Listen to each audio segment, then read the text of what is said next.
स्वागत है आप सभी लोगों का मेरे चैनल साइंस और टेक्नोलॉजी में। मैं अनुपम विपुल आप सभी लोगों का स्वागत करता हूं आज के शो फ्यूचर फ्राइडे में। आज हम लोग बात करेंगे स्पेस फाउंडेशन के बारे में, तो आइए समझते हैं। तो यहाँ कोर के बारे में हम लोग बात कर रहे हैं क्योंकि ये समझिए कि अंतरिक्ष में जाना बहुत आसान है, मतलब चांद पे जाके ढप्पा बोल के आ जाना बहुत आसान है, मार्स पे जाके ढप्पा बोल के आ जाना बहुत आसान है। लेकिन जैसे ही अगर आप स्टे करना चाहते हैं कि नहीं हम वहाँ रुकना चाहते हैं और दिन में नहीं महीनों में बात करेंगे, गेम बदल जाता है।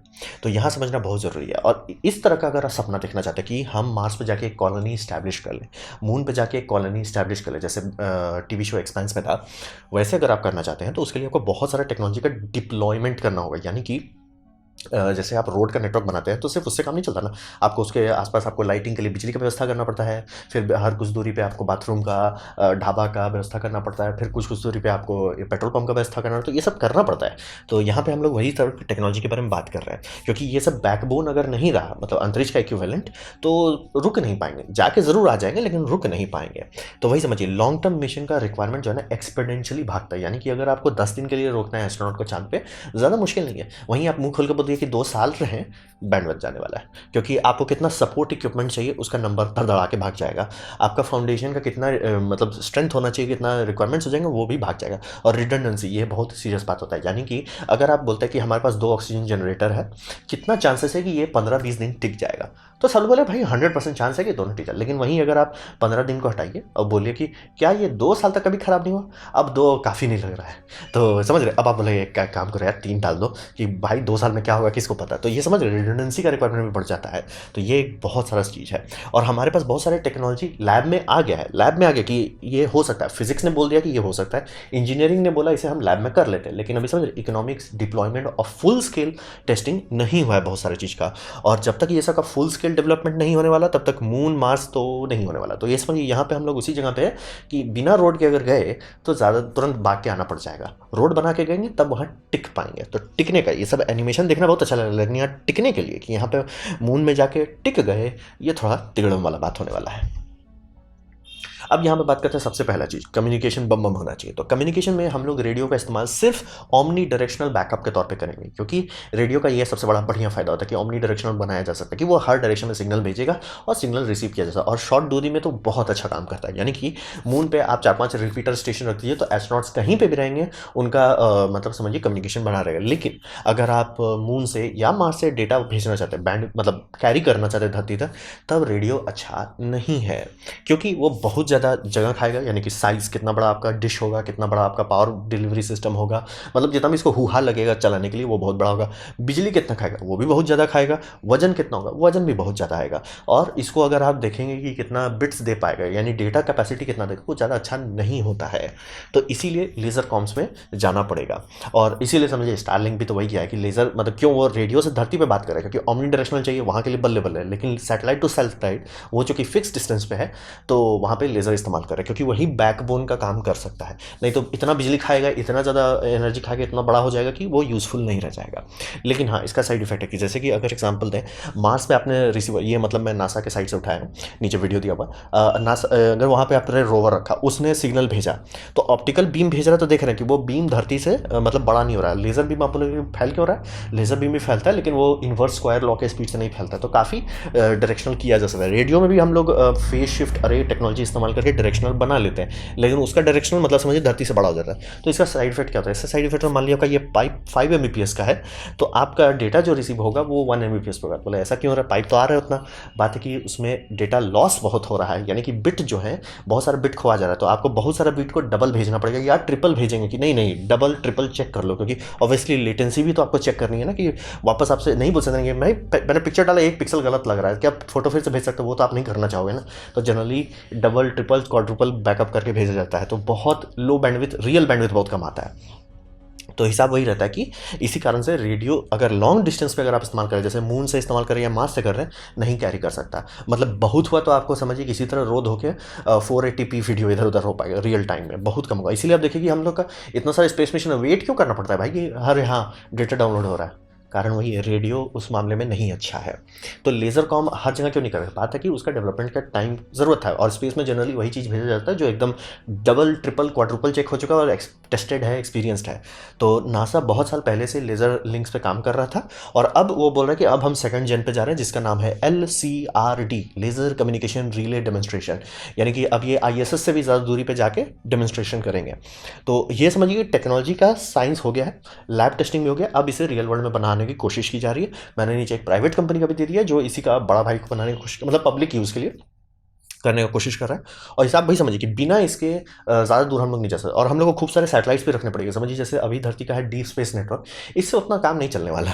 और डीप स्पेस नेटवर्क का तो बैंड तो खुद ही ये स्टारलिंक ही बजा दे रहा है कि हर जगह, मतलब समझिए स्टेशन का नेटवर्क है, स्टारलिंक चिल्लाते हुए चला गया ऊपर से, भाई कैसे काम चलेगा, दिक्कत हो जाता है। और वही समझिए कि अगर आप लगरांज पॉइंट पे, जितने भी लगरांज पॉइंट है वहाँ पे बड़ा बड़ा रिसीवर लगा देते हैं जो लेज़र रिसीवर है, तो आपको पहली बात कभी ये नहीं होगा सन के उस तरफ जा रहा है, क्योंकि आप एक लगरांज पॉइंट इतना आगे होता है, डायरेक्शनली देखेंगे इतना आगे रहता है कि आराम से पार मार के सिग्नल लिख सकते हैं। तो वो ऐसा करके हमें समझिए नींव रखनी पड़ेगी, मोबाइल टावर समझिए बनाने जैसा होगा कि लगरांज पॉइंट पे रखा हुआ है दोनों प्लैनेट का, मार्स और अर्थ का, और तब जाके, और मून के केसेस में भी कई बहुत सारा ऑर्बिट में रखेंगे तब जाके हाँ भाई 4K वीडियो ट्रांसमिशन हो सकता है। या 4K भी नहीं रखे, जनरली चांसेस बहुत कम है 4K किया जाएगा, HD ही करेंगे, लेकिन उसका बिट डेप्थ बहुत अच्छा होगा, फ्रेम रेट पर सेकंड बहुत अच्छा होगा, और वो ज़्यादा मतलब इंजीनियरिंग के तौर पर ज़्यादा इंपॉर्टेंट, ना कि 4K दे दो और 30 FPS दो वर्सेस 60 FPS फुल HD अच्छा कलर डेप्थ के साथ, वो ज़्यादा लोग प्रेफर करेंगे। तो वही समझिए लेज़र कम्युनिकेशन चाहिए, बिना इसके लॉन्ग ड्यूरेशन कम्युनिकेशन नहीं हो पाएगा। और इसके बाद हम लोग, ये हुआ सिर्फ कम्युनिकेशन, मोबाइल टावर का बात हुआ। अब बात है पेट्रोल पंप का, यानी कि प्रोपेलेंट डिपो। प्रोपेलेंट डिपो का बात ये समझिए कि होता है कि अगर आप एक रॉकेट लेते हैं और उसको आप कैपेसिटी देखते हैं, जैसे आप फाल्कन 9 देखते हैं तो उसका आप लोग बोलेंगे भैया 20 से 22 टन है, चलो आप मान लो 20 टन है, तो 20 टन कहाँ तक ले जाएगा, कहीं पे भी नहीं। 20 टन वो सिर्फ और सिर्फ लोअर ऑर्बिट ले जा सकता है। जैसे ही आप उसकी ऊंचाई बढ़ाते जाएंगे, यानी कि लोअर ऑर्बिट से ले जाके, जो कि कहिए 500 किलोमीटर के नीचे है या 5000 किलोमीटर के नीचे, और उसको आप बोलते हैं 35,000 किलोमीटर ले जाओ, जहाँ की हो गया आपका जियो स्टेशनरी ऑर्बिट हो गया, जहाँ पे सारा टीवी सैटेलाइट सब रहता है, कम्युनिकेशन सैटेलाइट सब रहता है। वो बोले भाई उतना हम टन वहाँ नहीं ले जा सकते, क्यों, फ्यूल खत्म हो गया, उसका स्टेज 2 का फ्यूल खत्म हो चुका रहेगा तब तक। तो इसीलिए देखिएगा टनेज, सारे रॉकेट का टनेज जैसे घटते चला, जैसे दूरी आप बढ़ाते जाएंगे टनेज घटता जाएगा। तो क्या किया जाता है, तो यहाँ पे किया जाता है कि जनरली बहुत बड़ा रॉकेट बनाओ, या तो बहुत धीरे से भेजो, धीरे से भेजो, कि जैसे आप लोग देखेंगे छोटे छोटे रॉकेट से भी आप मार्स तक पेलोड भेज सकते हैं। आप इसको ग्रेविटेशनल स्लिंग शॉट कर करके धीरे धीरे ऑर्बिट रेस कर सकते हैं। बेनिफिट, छोटा रॉकेट बड़ा काम कर लेता है। साइड इफेक्ट, टाइम अपना समझ के खाता है, यानी कुछ महीना लग जाएगा वो चांद जाने में। जबकि अगर आप डायरेक्ट इंसर्शन बर्न करके जाते, जैसे अपोलो में किया गया था, अपोलो लिटरली समझिए लॉन्च हुआ, एक ऑर्बिट किया, सारा चीज़ चेक किया गया और 3 में पहुंच गया मून। वो अगर करना चाहते हैं तो उसके लिए आपको बम बम रॉकेट चाहिए। तो वो तो बम बम रॉकेट अगर आप नहीं बनाना चाहते तो, और यहाँ भी मान लीजिए वो बम बम रॉकेट है, उसका भी तो वजन घटते जा रहा है। जैसे कि सैटर्न 5 था, 150 टन लो अर्थ ऑर्बिट ले जा सकता था, तो 150 टन वो चांद पे नहीं ले जा सकता था। तो वो कैसे करें, तो वहाँ पे अगर आप रिफ्यूल कर सकते हैं, लो अर्थ ऑर्बिट में आ गया, आपने प्रोपेलेंट डिपो वहीं रखा, तो वहाँ उसे रिफ्यूल कर लेते हैं, तो वही टनेज वो बहुत दूर ले जा सकता है। यानी कि वही रॉकेट, वही सेकेंड स्टेज, वही इंजन रिफ्यूल कीजिए, बहुत ज़्यादा दूर जा पाएगा। यानी कि सब चीज़ वही लीजिए और धड़धड़ा के हाँ भाई हम पहुँच गए एकदम ऊपर तक।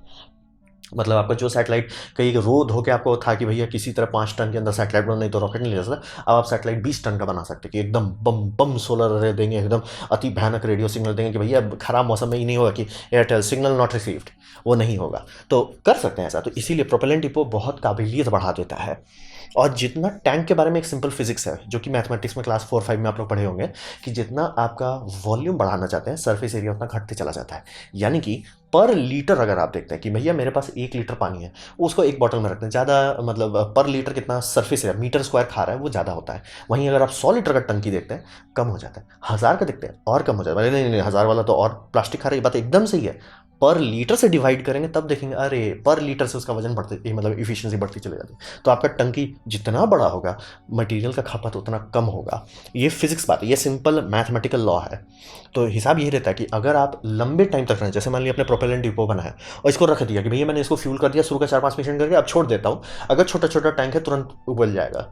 लेकिन अगर बड़ा है, बम बम साइज का है, यानी समझिए जैसे स्टारशिप के साइज का है या उससे भी बड़ा, तब वो रहेगा कि हाँ भाई कई कई महीने तक या कई कई साल तक वो रह सकता है। यहाँ पे फिजिक्स आपको बोलता है भैया छोटा बनाओगे रोते रहोगे, बड़ा बनाओगे तो बम बम रहोगे। तो बड़ा बनाने पे आपको बहुत सारी चीज़ और ऐड भी करना होगा, जैसे क्रायो कूलर, यानी कि सन जो है उससे बहुत चीज़ निकलता है जिसमें है फोटॉन्स, उसमें से बहुत सारा फोटॉन्स होता है जो हाई एनर्जी भी होता है, जैसे कि एक्सरे, गामा रेज, यानी कि ये आपका कोई भी इंसुलेशन के आर पार चला जाएगा। तो वो सब चीज़ तो आपको थोड़ा थोड़ा गर्मी डाल रहा है। तो थैंकफुली हम लोग 8 लाइट मिनट की दूरी पे हैं, तो बहुत ज़्यादा बम बम गर्मी नहीं आ रही है, लेकिन आ रहा है, ज़ीरो नहीं है। तो बात है कि धीरे धीरे आपका टैंक जो है मान लीजिए लो अर्थ ऑर्बिट में रखा था, वो धीरे धीरे बॉयल होगा। प्लस समझिए धरती से भी इंफ्रारेड का फोटॉन्स निकल रहा है, वही तो धरती को कूल रखता है, तो वो निकल रहा है, वही आपको भूंज रहा है। तो आपको खूब क्रायो कूलर डालना पड़ेगा। क्रायो कूलर का काम होता है कि एकदम क्रायोजेनिक टेम्परेचर तक ठंडा कर सको। तो जनरली अगर लिक्विड हाइड्रोजन रखते हैं तो उससे बहुत बम बम क्रायो कूलर चाहिए होगा। फिर कूलर को भी गर्मी, वो निकाल रहा है गर्मी, कहीं तो डंप करना पड़ेगा, जो कि स्पेस का सबसे बुरा बात है, वहाँ गर्मी डालना बहुत मुश्किल है। तो रेडिएटर्स बहुत बड़ा बड़ा लग जाएगा, मतलब अगर टंकी तनी सुन होगा, रेडिएटर मतलब समझिए कई 100 मीटर का होगा। अगर आप ये मतलब मैं जनरली हेट करता हूँ कि सारे साइंस फिक्शन के गलत दिखाते हैं कि स्पेस में कुछ भी हुआ कि जैसे पावर खत्म हो गया, कि वो रिएक्टर डाउन सब लोग ठिठुर रहे हैं। हम लाइक पिघल जाओगे, ठिठुरोगे नहीं। तो ये मतलब थर्मल इशू होगा, ना कि फ्रीजिंग इशू होगा। आईएसएस है, मतलब अंतरिक्ष में इंसान का बना हुआ रियल चीज़ है। अगर उसका थर्मल सिस्टम बंद हो गया, लिटरली अंदर लोगों को हीट स्ट्रोक आने लग जाएगा। अंतरिक्ष एक वैक्यूम है, परफेक्ट इंसुलेटर है, वहाँ ना तो ठंडा है ना तो गर्म है। और अगर आपकी बॉडी जिंदा है तो वो गर्मी पैदा कर रही है, वो गर्मी अगर बाहर नहीं जा पा रही है, धीरे धीरे वो ओवर हीट करने लग जाएगा। इसलिए हंसी आ रहा था जब मार्शियन मूवी देख रहा था कि वो ठिठुर रहा है, लेकिन रोवर के अंदर तुम कैसे, और प्लस वो स्पेस सूट भी पहना हुआ था। स्पेस सूट पहन के तो वो क्यों ठंडा लग रहा है भाई? मतलब स्पेस सूट पहन के लाइक सबसे बड़ा खतरा होता है कि लोगों को हीट स्ट्रोक आ जाता है, और वहाँ पे आप कह रहे हो कि ठंडा लग रहा है। लाइक खैर चलिए, साइंस फिक्शन था। तो वही समझिए खूब रेडिएटर चाहिए, और शील्डिंग बम बम देनी होगी। शील्डिंग जैसे कि, क्योंकि समझिए धरती का भी फोटॉन्स निकल रहा है, आपका फोटॉन्स सन से भी आ रहा है, तो आपको पूरा वही जैसे जेम्स वेब में दिया गया था, बस उसका पूरी तरफ 20 मतलब 360 कवरेज देना पड़ेगा। और इसका एक दूसरा फायदा है, ये हम लोग को स्पेस मैनेजमेंट भी करने दे सकते हैं, यानी कि हम लोग स्पेस में गार्बेज हटा सकते हैं। ये बात लोगों को समझना थोड़ा मुश्किल है कि हम लोग सैटेलाइट जैसे अगर डालें हैं तो उसको सीधे स्लो करके नीचे क्यों नहीं गिरा देते। बात है समझिए, energy can not be created not destroyed. तो यानी कि एक रॉकेट लगा था, जैसे मान लीजिए फाल्कन 9 ने कोई सैटेलाइट को जियो स्टेशनरी में डाला, आपको फाल्कन 9 का जितना एनर्जी है उतना एनर्जी उससे निकालना पड़ेगा, तभी ना वो नीचे गिरेगा। ये बात समझना थोड़ा सा मुश्किल हो जाता है कि एक रॉकेट लगा था तो उस पर ऊपर डालने में तो उसको एक रॉकेट लगेगा, तभी वो नीचे गिरेगा। लो अर्थ ऑर्बिट में है तो एटमॉस्फेरिक ड्रैग धीरे धीरे धीरे करके उसका स्पीड घटाता रहता है, फिर भी उसको कम से कम कहिए 1-2 साल लग जाएगा बहुत नीचे है तो, और अगर 5000 किलोमीटर तो भी उसको 100-200 साल लग सकता है। और इस जो स्टेशनरी में है, तो वहाँ समझ ले कि एक पॉसिबल ही नहीं है कि वो आपको सही में एक रॉकेट भेजना पड़ेगा जो वहाँ जाकर डॉक करे और फिर उसकी स्पीड घटाए, पॉसिबल नहीं है। तो किया जाता है कि भैया थोड़ा सा और एनर्जी ऐड कर दो, और जैसे जियो स्टेशनरी है उसे ऊपर ले जाओ। ऊपर में हम लोग कहते हैं एक ऑर्बिट को ग्रेव यार्ड ऑर्बिट, यहाँ यानी कि जहाँ पे कचरा दफनाया जाता है। तो वहाँ पे सारे सैटेलाइट जैसे हो जाए, जियो स्टेशनरी वाला सैटेलाइट का जगह कीमत सबसे ज़्यादा होता है। कारण ये है कि वो स्लॉट बहुत कीमती है, हर देश के पास कुछ ही स्लॉट होता है। मतलब अपने जैसे इंडिया है तो इंडिया के ऊपर का स्लॉट मिलेगा उसको, यूएसए वाले जगह पे नहीं लॉन्च कर सकता। वही रशिया है तो रशिया को ऊपर वाले स्लॉट मिलेगा, दाएं बाएं इधर उधर लॉन्च नहीं कर सकते।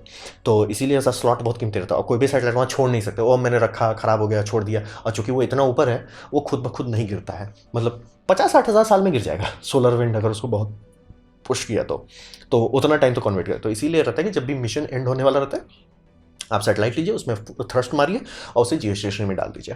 तो आप समझ सकते हैं कि ये सब करने के लिए बहुत ईंधन लगता है। अगर आपके पास लो अर्थ ऑर्बिट में आपके पास एक प्रोपेलेंट डिपो है, तो छोटा छोटा रॉकेट ले जाके आप ये कर सकते हो, ये सब कचरा जो इधर उधर फैला हुआ है ना, ये सबको एक ऑर्बिट में लगा सकते हो। आप नीचे नहीं उतार पाओगे, बहुत एनर्जी लगी उसे, लेकिन ऑर्बिट चेंज करना, कि जैसे आप मान लीजिए आपका स्फीयर है, आप ऐसे ऐसे घूम रहे हो, इसको धीरे धीरे करके आप ऐसे कर देना चाहिए, ज़्यादा एनर्जी नहीं खाएगा। और ऐसे अगर आप करके जैसे सारा कचरा को एक ऑर्बिट में कर दो, अब फिर ये कह दो भैया ये नो फ्लाइंग जोन है, यहाँ पे इस ऑर्बिट में आप मत आइए, इस ऑर्बिट में कचरा है, वो ज़्यादा आसान है। और अगर ये ऑर्बिटल डिपो, तो एक एक करके छोटे छोटे ही थ्रस्टर्स, छोटे क्यूब साइट्स में ही जाके धीरे धीरे धीरे कर करके और मतलब समझिए कचरा साफ कर सकते हैं। मतलब कचरा को एक जगह ये कर देंगे, क्या बोलते हैं, कोलैप्स कर लेंगे। और फिर जब आपको मान लीजिए सब कचरा को जोड़ दिए, बांध दिया, और तब आपको है कि नहीं इसको हटाना है, तब एक बहुत हाई क्वालिटी का मतलब समझिए आईसीबीएम इंटरसेप्टर का जो सॉलिड बूस्टर्स होता है वो सब लगा सकते हैं। अब बोलेंगे वो इतना हल्का होने के बाद कैसे वो पावर दे सकता, बात है वो बहुत हाई जी बर्न करता है।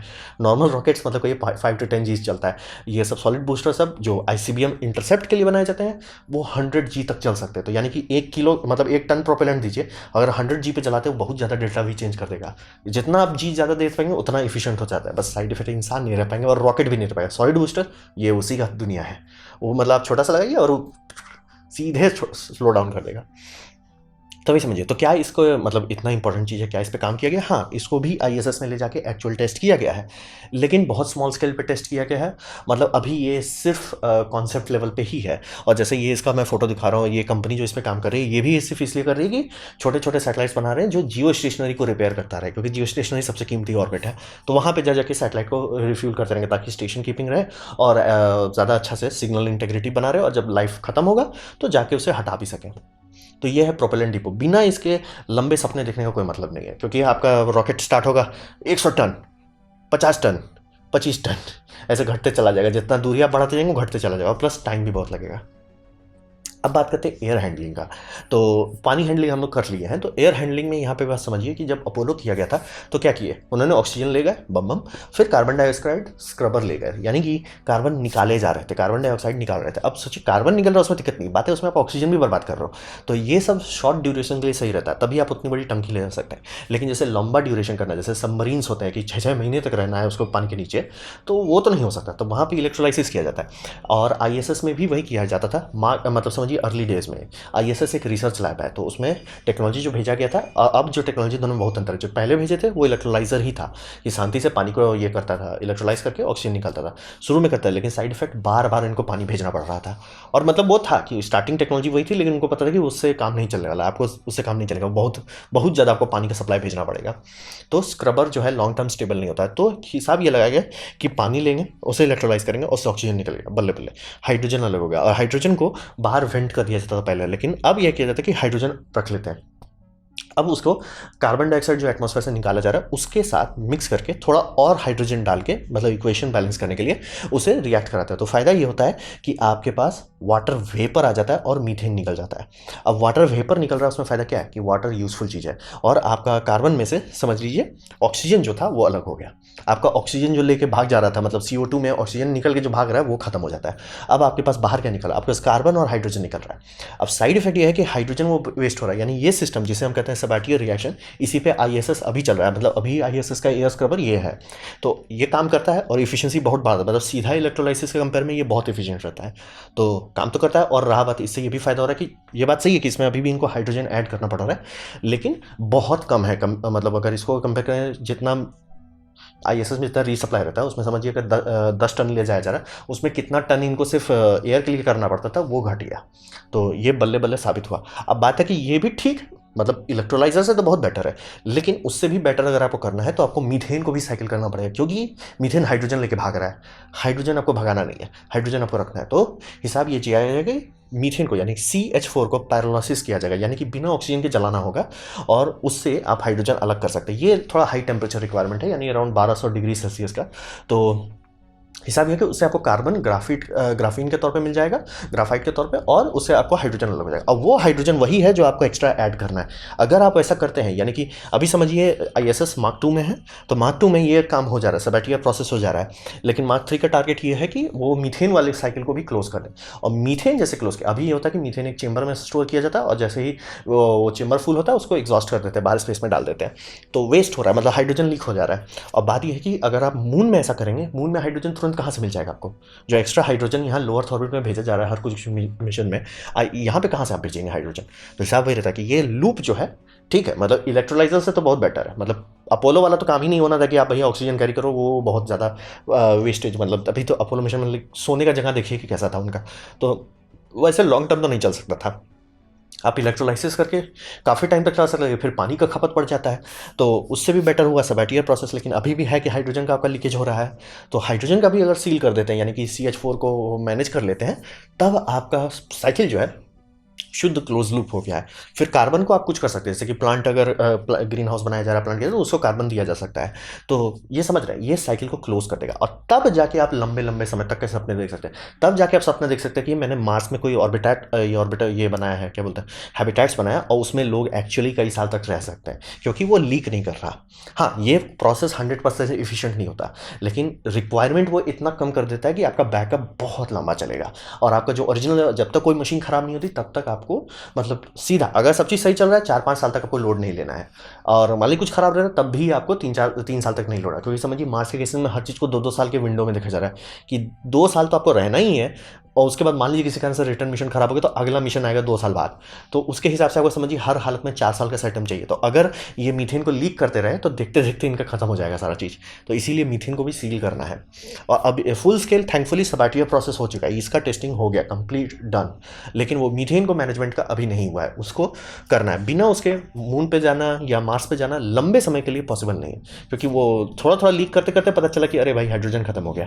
तो ये समझ रहे एयर हैंडलिंग में ये करना है। पानी में हम लोग ऑलमोस्ट काफ़ी अच्छे हद तक अच्छा से कर चुके हैं, पानी कहिए ऑलमोस्ट हम लोग पहुंच गए 90-95%। यहाँ मीथेन को अगर कर लेते तो एयर में भी वैसा हो जाएगा कि लंबा टिक सकेंगे। अब बात करते हैं कि चांद में अगर आप हैं और चांद में कुछ करना चाहते हो तो आपको स्पेस सूट चाहिए। तो स्पेस सूट मतलब बहुत कॉम्प्लेक्स इंजीनियरिंग होती है, क्योंकि वो दिखता है स्पेस सूट जैसा है, लेकिन है ये पूरा स्पेस शिप जो एक इंसान लेके घूम रहा है। और आप बोलेंगे दोनों सेम है, हाँ ये सेम है, बस इसके ऊपर ये नहीं है, वो जो वाइट कवच है, जो आर्मर है, रिफ्लेक्टर आर्मर है, वो नहीं लगा हुआ है। दोनों सेम चीज़ है। अब बात है कि दुनिया में सिवाय इसके और कोई चीज़ नहीं है जो एक्चुअली दूसरे ऑफ वर्ल्ड पे चल चुका है। यानी कि बहुत सारे स्पेस सूट हैं, बहुत सारी कंपनी ने बनाए, जैसे चाइना के पास है, रशिया के पास है और अमेरिका के पास है, लेकिन कितना है जो दूसरे वर्ल्ड पे उतर के दिख चुका है, वो सिर्फ अपोलो के पास है। तो इस कारण से साइड इफेक्ट हमारे पास ज़्यादा रिसर्च डेटा नहीं है। मतलब अगर आपको ऐसा EVA सूट बनाना है, यानी कि अंतरिक्ष में जाके काम कर सके, जैसे मान लीजिए इंडिया को गगनयान के लिए चाहिए, तो उसका बहुत रिसर्च डेटा मिलेगा, क्योंकि रशिया ने भी कर लिया, अमेरिका ने भी कर लिया, चाइना ने भी कर लिया, तो बहुत डेटा है उसके बारे में। लेकिन ऑफ वर्ल्ड जाके रुक के लैंड करना, उसका डेटा सिर्फ नासा के पास है। नासा खुद लेते भी थे, लेकिन होता है ना कि रियल वर्ल्ड एक्सपीरियंस, तो उनके पास है। तो प्रॉब्लम ये आया कि ये इन्होंने बना दिया, भेज दिया, लेकिन ये बहुत डिफिकल्ट था, मतलब बहुत ब्रूटल था लोगों पे। तो साइड इफेक्ट ये था कि अगर इस तरह का मिशन पे अगर आप बोल देते कि एक काम करो कि हफ्ता में 5 दिन जाके तुम बाहर 2-2 घंटा काम करो, दूसरे हफ्ता में एस्ट्रोनॉट्स बोले एक काम करो, हम नहीं करेंगे हम नहीं करेंगे, क्योंकि बहुत ज़्यादा मतलब एनर्जी खाता था। और आदमी है, आदमी को न्यूक्लियर रिएक्टर पर नहीं चल रहा, आयरन मैन नहीं है, ना ही सुपरमैन है, और ना ही मतलब कैप्टन अमेरिका है। तो समझिए वो थक जा रहा है, बंदा थक जाएगा, क्योंकि इसका जॉइंट सब बहुत वो था, मतलब एयर में फुल कर दे रहे हैं तो वो एकदम पूरा पत्थर जैसा हो रहा है। मतलब समझिए फुटबॉल के अंदर से आप हाथी ऐसे ऐसे कर रहे हैं, बहुत तकलीफ होती थी। तो हिसाब वही रहता कि अब सूट जो बनाए जा रहे हैं, इसीलिए देखें उसमें बॉल बेरिंग वाली जॉइंट है, ये बेलो वाला डिज़ाइन नहीं इस्तेमाल किया जा रहा है, बॉल बेरिंग्स वाला डिज़ाइन है, ताकि एनर्जी कम लगे और प्रेशर भी कम रखा जा रहा है, ताकि वो कर सकें, मतलब एक्चुअली काम कर सकें। नहीं तो ए भाई हम चले जाते हैं हैबिटाट में, उससे तो कुछ नहीं होता। ये समझना बहुत ज़रूरी है, और इसको बहुत हल्का बनाना। अब यहाँ पे थोड़ा सा लोगों को कन्फ्यूजन है, भाई हल्का क्यों बना रहा है। बात ये समझिए कि ग्रेविटी नहीं है तो इसका ये मतलब नहीं है इनर्शिया नहीं है। Inertia is like inertia does not care, inertia does not give a dam. So inertia का मतलब क्या है, जैसे मान लीजिए कि आप स्पेस में एकदम मिजाजी आपने सूट बना लिया जो 150 किलो का, जो कि ISS वाला है। मान लीजिए उसका आर्म का वजन मान लीजिए 50 किलो है, आपने ऐसे उसका आर्म उठाया, ग्रेविटी नहीं थी, कोई दिक्कत नहीं, बस ये आप सोचिए कि मैं यहाँ पर रोक लूँगा, तो वो क्यों रुकेगा, आपका बॉडी क्यों रुकेगा। आपका चलिए आपका बॉडी आपका मसल से बंधा हुआ है, वो रुक जाएगा, लेकिन उसके ऊपर जब कवच लगा हुआ था जो 25 किलो का, वो क्यों रुकेगा। और उसमें 25 किलो का इनर्शिया है, वो ऊपर जाएगा, आपको एनर्जी लगा के उसको रोकना पड़ेगा, थक जाइएगा। और ये होता है एस्ट्रोनॉट्स के साथ होता है, ये मतलब एक्चुअल थकाने वाला काम है, सिर्फ सूट को इधर उधर करना। तो इसीलिए अगर वही मान लीजिए 25 किलो का हम 10 किलो कर देते हैं तो बहुत आसानी से आप उठा पाएंगे, मैनेज कर पाएंगे, क्योंकि इनर्शिया कम हो जाएगा। ये देखिए कि सीधा इस सुपर कार को हल्का बनाने पे क्यों मेहनत किया जाता है, क्योंकि अगर भारी बना देते तो डाउन फोर्स का दिक्कत खत्म हो जाता है। तो भारी बनाना नहीं फायदा है, हाँ भी और नहीं भी। भारी बनाएंगे बढ़िया ट्रैक्शन मिलेगा, डाउन फोर्स मिलेगा, सब बल्ले बल्ले, लेकिन ब्रेक लगाएंगे अगर फुल स्पीड पे, पहले पिकअप में भी बहुत टाइम लगेगा, लेकिन मान लीजिए ब्रेक लगाए, ब्रेक बोले एक काम करो हम नहीं काम करेंगे, हम नहीं रुकेंगे।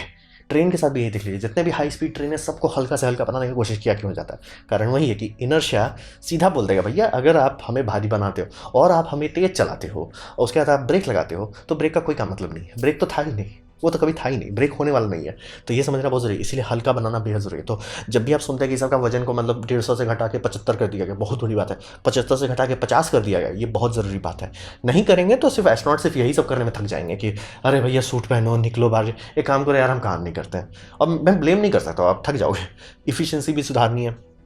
जैसे कि ये सब में कैनिस्टर इस्तेमाल किया जाता था CO2 स्क्रबिंग के लिए, तो अब जो उसमें प्रॉब्लम है कि CO2 स्क्रबिंग हो जाता है, लेकिन एक बार हो गया कैनिस्टर फेंकिए काम खत्म।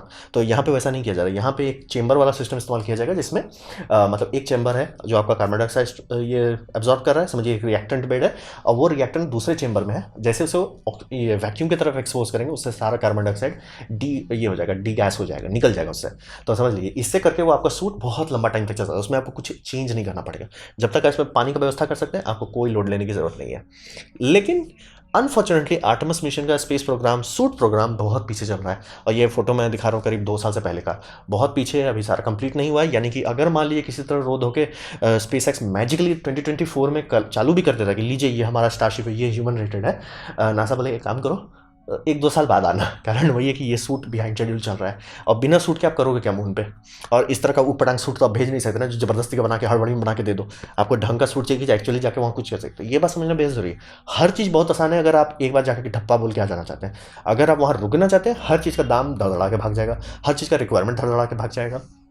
सूट में भी वही समझिए, और ये भी सूट सब लोग कह रहे हैं कि बहुत कॉम्प्रोमाइज़ किया गया, क्योंकि सूट के बारे में ये समझा गया था कि ये डस्ट बहुत कैप्चर करता है, और डस्ट प्रॉब्लम है कि मून में एटमॉस्फेयर नहीं है, तो उसका जो डस्ट है यानी कि जो उसके पार्टिकल्स हैं वो बहुत शार्प हैं, उसमें एटमॉस्फेयर का ग्राइंडिंग नहीं हुआ है। साइड इफेक्ट वो अगर आप माइक्रोस्कोप से देखेंगे लगेगा लिटरली पत्थर जैसा है, मतलब कैक्टस जैसा दिखेगा, और वो अगर आपके बॉडी के अंदर गया तो आपके अंदर के सेल्स का, लंग्स के सेल्स का, तो बोलेगा एक काम कर तो साफ, तो वो बहुत खतरनाक बात है। तो उसको हटाने के लिए हिसाब किया गया था। इसका डिज़ाइन में ये था कि जो बैकपैक है वही जाएगा चेंबर के अंदर, और मतलब जो आपका हैबिटेट है या रोवर है या जो भी है, और पीछे से बस एस्ट्रोनॉट वही हैं, यानी कि सूट अंदर नहीं आएगा, सूट बाहर ही बाहर निपटा दिया जाएगा, तो ताकि डस्ट का मतलब इनग्रेस बहुत कम रहे। वो डिज़ाइन को कॉम्प्रोमाइज़ कर दिए ये लोग। ऐसा नहीं, उनको करना ही है, उनको भी पता है कि ये करना ही है, लेकिन डिले हो रहा था प्रोग्राम में तो उसको कॉम्प्रोमाइज़ कर दिया। डिले होने के बाद भी, कॉम्प्रोमाइज़ करने के बाद भी ये नहीं पूरा कर पा रहे, तो ये मामला समझ लीजिए बहुत पीछे है। इसीलिए चांद का मिशन शॉर्ट टर्म में करना, ढप्पा बोल के करना बहुत आसान हो जाता है, लेकिन अगर उसको जाके रुकना है तो इसीलिए देखिए रशिया और चाइना जब बात कर रहे हैं, दो बड़ी बड़ी कंट्री बड़े बड़े बैंक बैलेंस के साथ बात कर रहे हैं, तो भी क्यों बोल रहे हैं कि भैया 2030 में हम लोग लैंड कर सकते हैं। कारण वही है कि लॉन्ग ड्यूरेशन रखना चाहते हैं तो आपको बहुत सारी नींव रखनी पड़ेगी, रोड बना के उसमें आपको बिजली डालना पड़ेगा, उसमें मोबाइल टावर डालना पड़ेगा, उसमें बहुत सारी चीज़ करना, पेट्रोल पंप डालना पड़ेगा। तो बिना वो सब के अगर किए तो वही ढप्पा बोल के आ जाओ, बिना उसके वो आप कोई करना नहीं चाहता। तो ये था मेरा प्रेजेंटेशन स्पेस फाउंडेशन के बारे में। उम्मीद करता हूँ आपको अच्छा लगा, थोड़ा कॉन्टेक्स्ट मिला होगा कि अभी भी हमें क्या क्या करना बाकी है, और अगर कुछ सीखे हैं, कुछ समझे हैं, कुछ मज़ा आया, कुछ सीखने को मिला है, तो आप लाइक कर दे, दूसरा शेयर कर दे, उससे मेरा काफ़ी भला होगा। नहीं अच्छा लगा, नहीं पसंद आया, कोई बात नहीं, आप डिसलाइक दबा सकते हैं, मैं कहूँगा डिसलाइक 2 बार दबाएं, उसमें पता चले वो कितना ना पसंद हुआ, या 3 बार दबाएं। मैं आपसे कहूँगा कि कमेंट लिखें, मैं हर कमेंट को पढ़ने की कोशिश करता हूँ। आपसे कहूँगा सब्सक्राइब कीजिए, बेल दबाइए अगर आप फ्री हैं तो। आपने मेरा वीडियो देखा, जो मुझे बहुत खुशी हुई। धन्यवाद।